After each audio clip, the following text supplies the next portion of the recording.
Good day, Honors Biology students. Welcome to video lecture episode 19.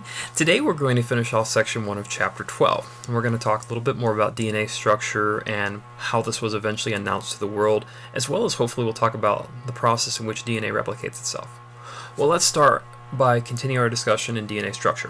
One of the most often used analogies to describe DNA is that of a twisted ladder, with the rails of the ladder being the alternating deoxyribose and phosphate, and the rungs of the ladder being the nitrogenous bases, which are paired together.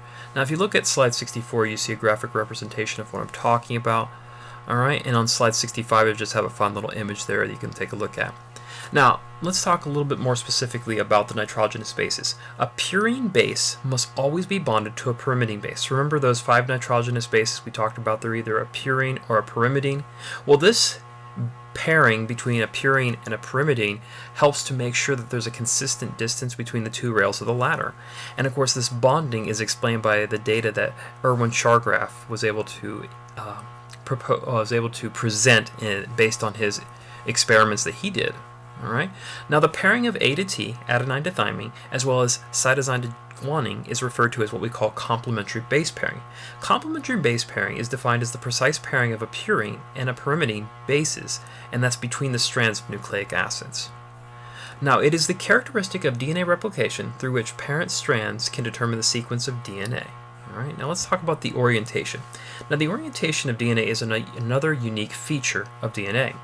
One strand runs from 3' to 5', with the other strand running anti-parallel 5' to 3'.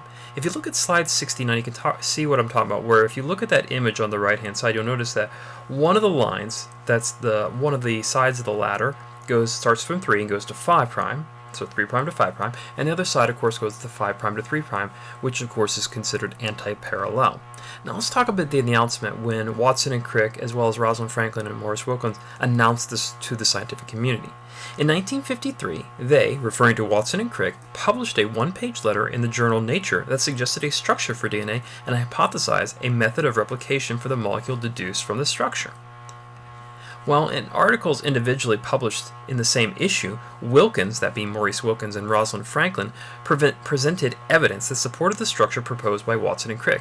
Now, at this point, there was still a mystery left, and that mystery was, how do we prove the replication of DNA? In other words, and how did it work as a genetic code? These were still questions that were on the minds, but we're getting closer. So let's talk about chromosome structure to help answer that question. Well, in prokaryotes, the DNA molecule is in the cytoplasm and consists mainly of a ring of DNA and associated proteins. Eukaryotes, on the other hand, organize into individual chromosomes. The human chromosome length can range from 51 million to 245 million base pairs. Now, consider this question. How, you might ask, does all of the DNA fit into one chromosome? Well, let's talk about it. Well, DNA does so by tightly colliding around a group of bead-like proteins called histones, which is shown if you look on slide 74 in the image. The DNA and histones combine to make a nucleosome. The nucleosomes group together as chromatin fibers, which supercoil to make up the chromosome structure we're all familiar with. Does anybody have any questions at this point? Well, if you have any questions, you can leave those in the comments below. I do hope this lecture has been helpful.